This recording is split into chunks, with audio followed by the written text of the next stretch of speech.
for this, I sit down, I look at the image, I study the colors, I know that I have to work from dark to light, so that's a starting point.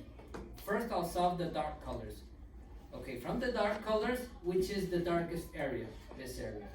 Is it a warm shadow or a cold shadow? That gives me una respuesta. It gives me a guide, an answer. See, I'm making those questions in my head based on what I'm seeing right now. I didn't have a plan of how to paint this. I haven't painted it before. That's how we deal with different subjects each day. So how are you going to make your decisions? If you want to follow my technique, just try to picture the big screen with, okay, what is he doing? Actually, I won't memorize all the mixtures and the numbers, but in general, what is he doing? He's starting with the shadows. He's identifying the warm or the coldness of the color, and that's why he's picking brownish shadows or bluish shadows. The image gives me the answers. I just need to look at the image, interpret the color, and start painting. You know, it starts to flow, and I'm going from shadow to light. I haven't painted light. I'm just working right now with shadows and midtones, with warm colors and with cold colors. Inside the cold colors, I'm using purplish areas, bluish areas, and other colors here like for the light. I explained a few minutes ago that my division was like this. Remember that I said a diagonal? Whatever happens from this diagonal to the right, my mind is thinking in cold colors because there's a cold shadow here.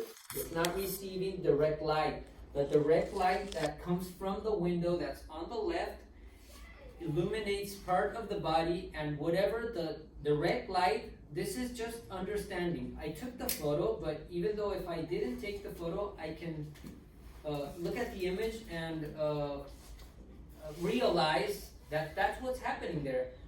The parts that receive direct light have more warm colors because of the light.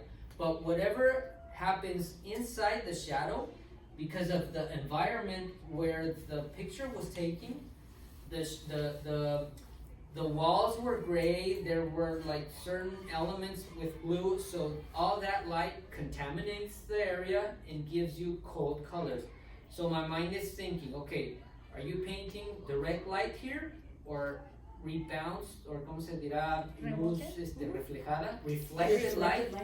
Reflected light is cold, direct light is warm. Now I have a lot of answers of what I'm doing, right? So maybe it's a complicated and really fast process of what is happening in my mind. I'm trying to put in words each movement that I'm doing. That's why I paint a bit more slow. When you don't have to explain anything and you just do it, it flows.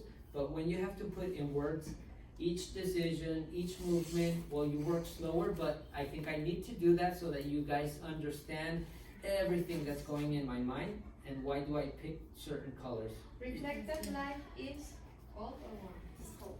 Cold. Reflected light is cold. And Directed direct light, warm. according to the image, is warm. And it has too much white. Okay?